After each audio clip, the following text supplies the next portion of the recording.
Well, hello. Hello there, listeners. Hope you're well as this is making its way to your ears. Mindful as I'm sitting down to record this that we're coming up on what one of my friends has been calling the 1 years. And we're all going, oh, it's been a year since I dot, dot, dot, fill in the blank here.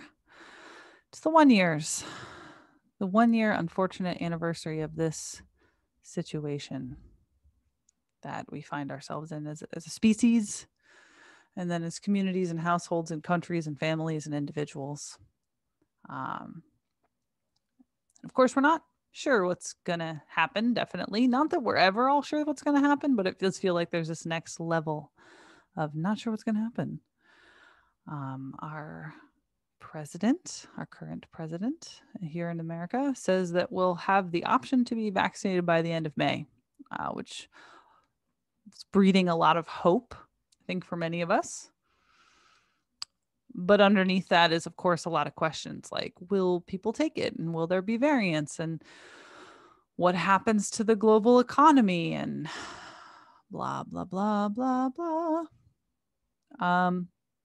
And with the last year, I think we've all been able to recognize in our own lives, of course, it's been reported in the news, and for some of us in our own selves, this increase in anxiety and more people having it, and having it more intensely. For those of us who do have it, and myself included, I have been having some anxiety along the way of this last year of my own 1 years. So this episode is a bit of a PSA, public service announcement about anxiety, about what it's about, some strategies to help you or someone else you love that might be struggling to deal with their anxiety. So we're going to dive into what anxiety is in the theory. And I caveat that with saying, I'm not a clinician. I'm not a psychologist. I'm a coach. And while I have certainly read a fair amount and have dealt with it myself and have helped clients in a friendly conversation, I am not a trained therapist. So if you are struggling with anxiety, if that is something that's happening in your life, I encourage you to seek mental health support within the means that you have. And hopefully this will help you get a better understanding of yourself or what someone you love is enduring. And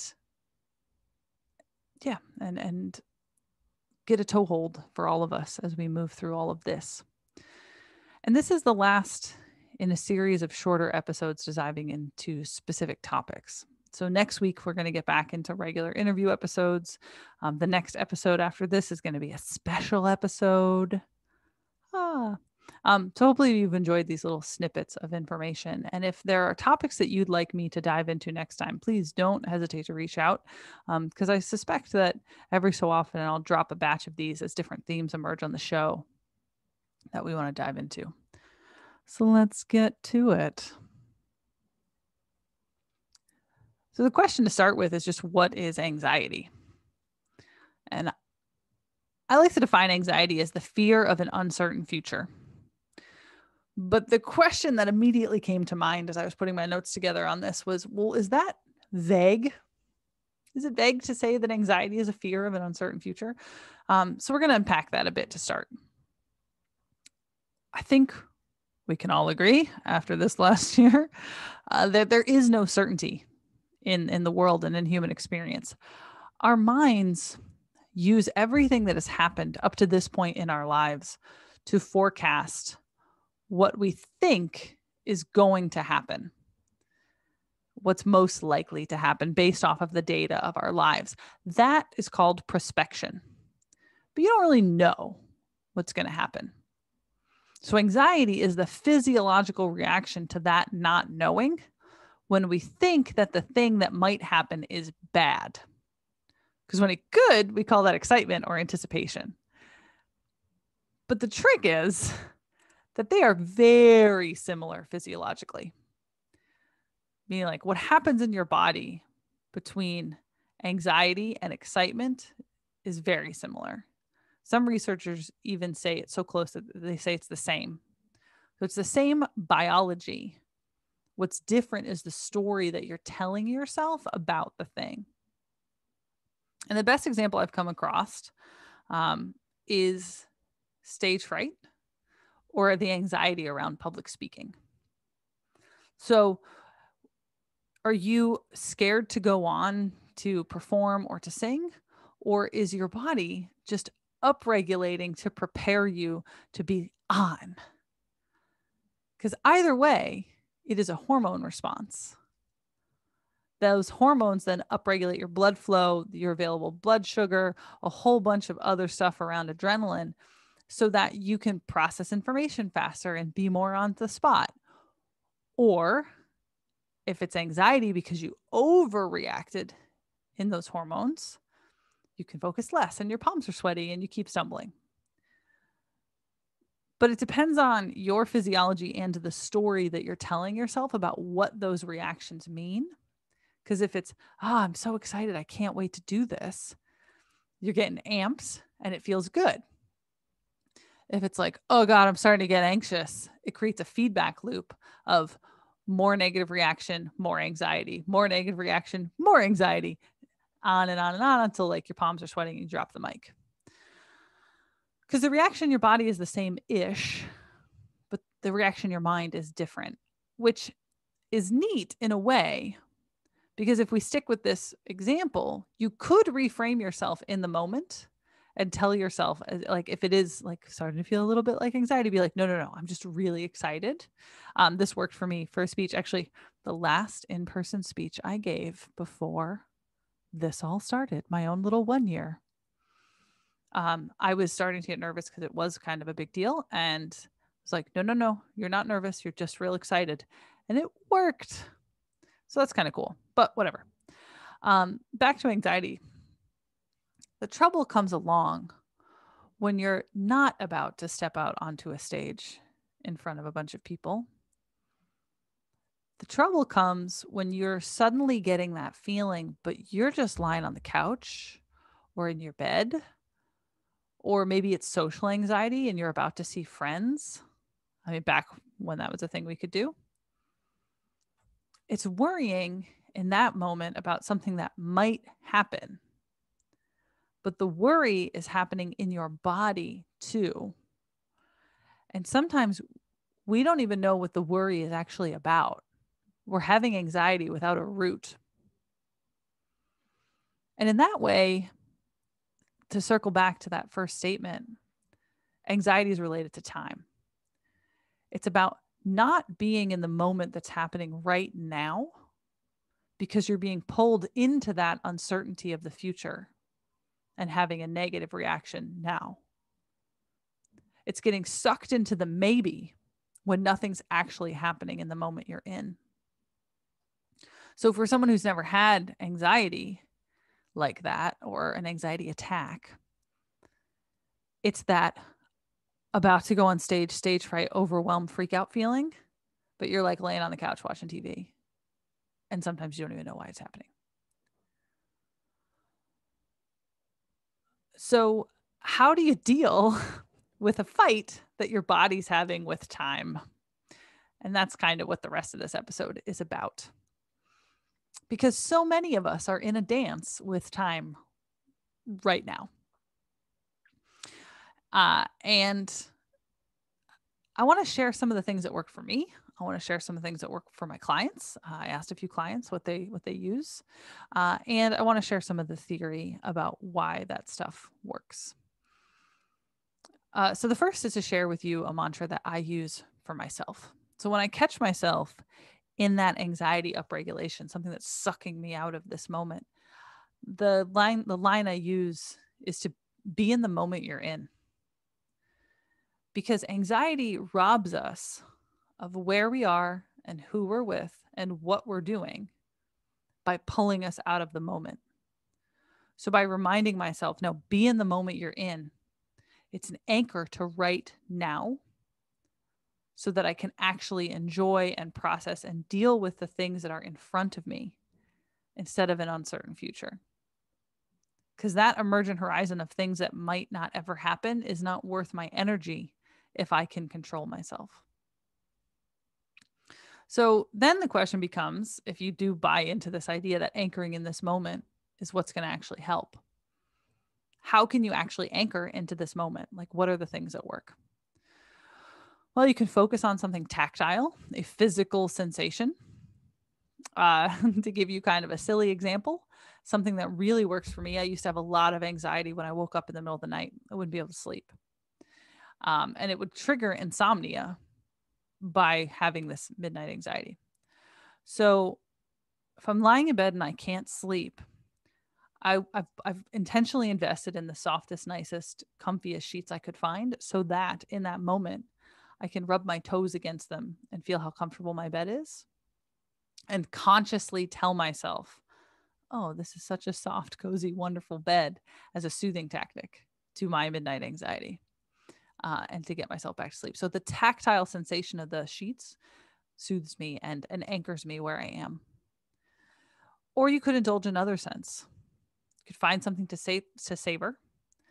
This is partly why like smelling salts or essential oils work well, is by focusing on the smell, you breathe more deeply.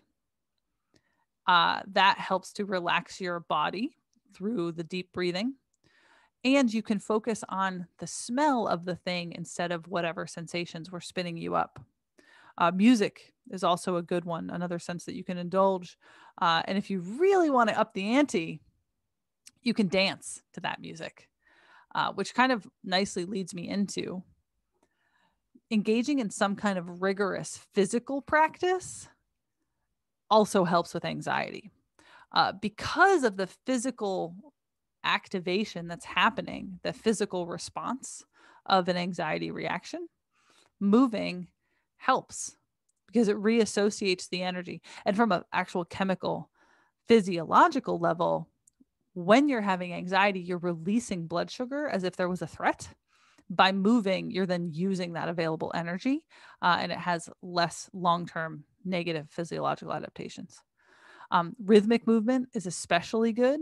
So like dancing, running, cycling, because the rhythm gets you anchored in the moment. It helps you to experience a bit of transcendence. It gets you out of your head, which is what we want.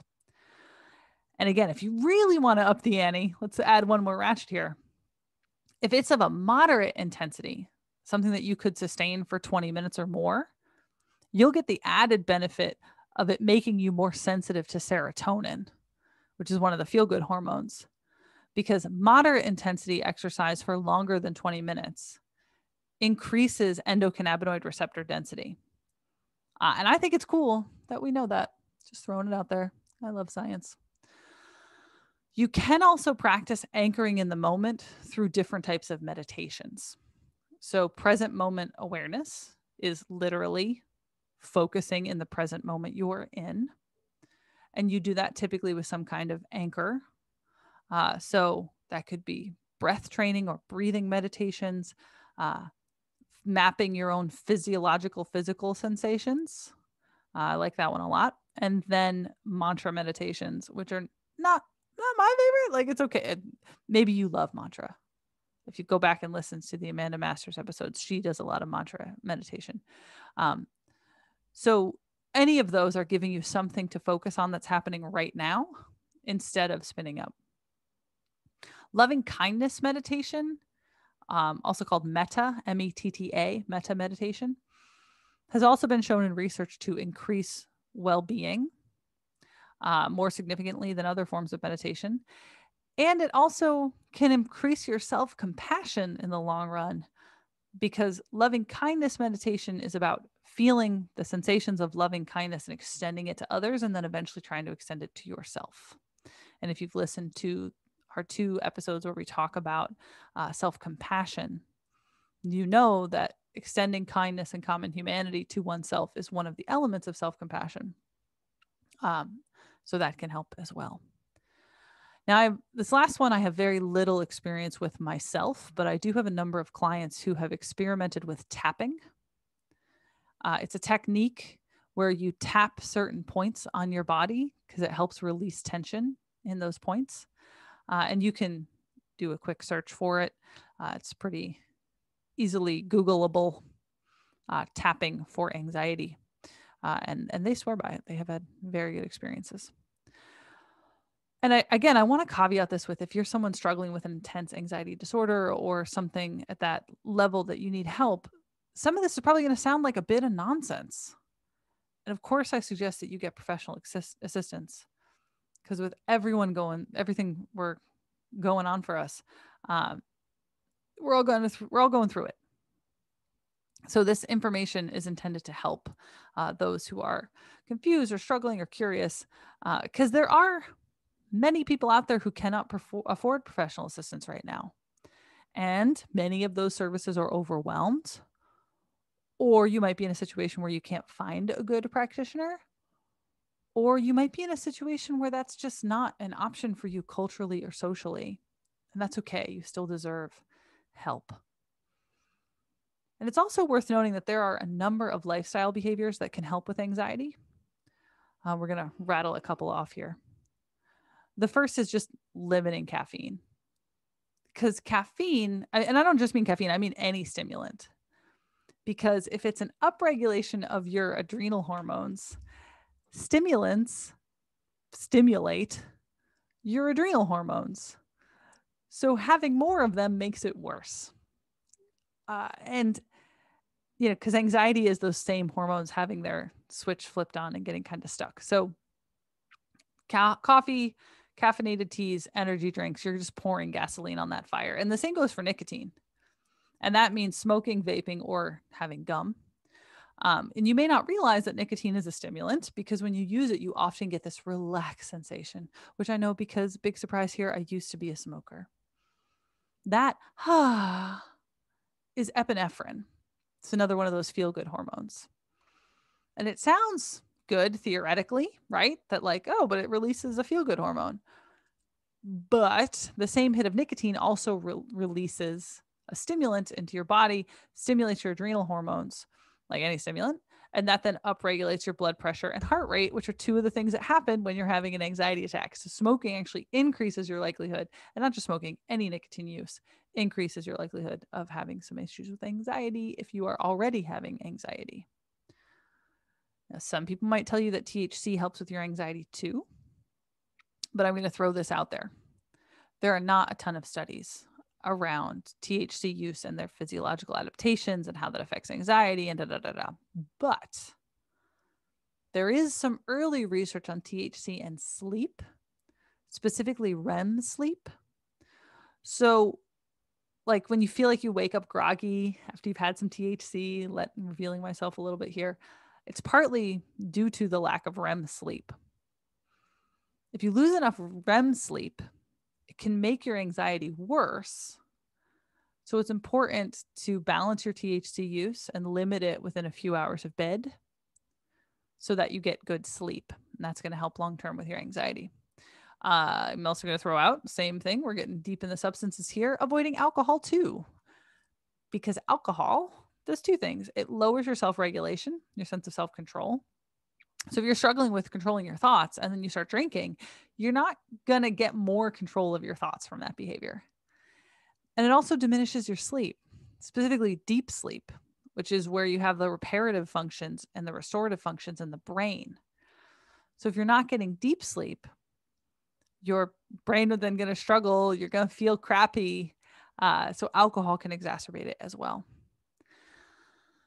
Getting enough sleep is a huge part of this, helping with anxiety, because when you get enough sleep, it increases self-regulation, which we've already talked a little bit. It boosts your mood. It's good for your brain health.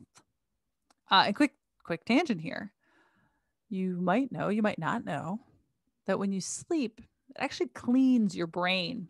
I think it's super cool.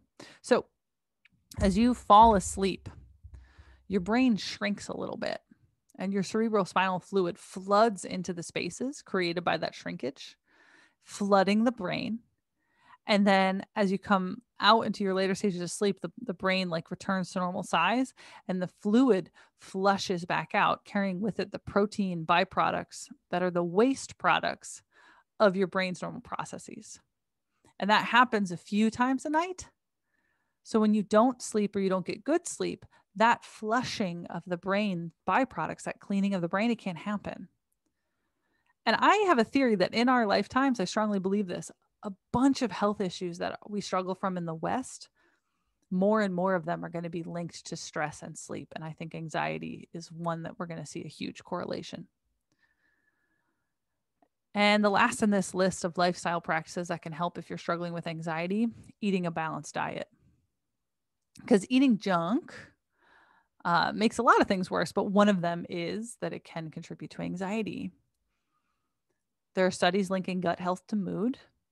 And when you eat junk food, it affects the balance of good bacteria in your gut. And blood sugar regulation is going to affect mood, stability, focus, attention, all the other stuff we've already talked about. So when I say balanced diet, I mean vegetables, not a lot of sugar, moderate amounts of protein, mix up your sources for veggies, having regular meals on regular schedule. You get the idea. So if you're not already inspired to eat well for all the other reasons that we've talked about on this show, but you are struggling with anxiety, I hope that this is your little shake up and you decide to eat better to help with your anxiety. And I'm going to leave you with this. There are 3 practices in clinical trials shown to improve anxiety that your doctor has probably never told you will help. Here we go. Meditation. A client just recently introduced me to the Spirit app. It's BIPOC owned. So if you want to be supporting someone other than like our standard sources of information, Spirit app for meditation. Gratitude, or really any other positive emotion priming practice, but gratitude specifically has a opening effect on us neuroplastically. So a gratitude practice can help with anxiety. And the last one, moving for 20 or more minutes at a moderate intensity every day. And there are some studies that show that it is as, if not more effective than SSRIs to get 20 minutes of moderate, let me say it again, moderate intensity movement every day with a longer tail of efficacy and no side effects. So I encourage you to view the anxiety that you might be experiencing or a loved one might be experiencing through the lens of lifestyle and the choices of how we're going about our lives instead of how could I take a pill and switch this up. And I also want to throw this out there. I am not demonizing anyone who feels the need. You are the guardian of your own vessel. So if antidepressants are the right answer for you, I have no right to say what you should or should not be doing. But if you are someone who really doesn't want to go down that road and is looking for other tools, know that there are tools available. And some of them are just as, if not more effective than SSRIs. And I think we'll leave it there. Hopefully this has been helpful to you. Even just putting it together was helpful to me. And remember, as we move through our 1 years, that there will be a 1 year from now too, and we'll find it together. Take care of yourselves out there.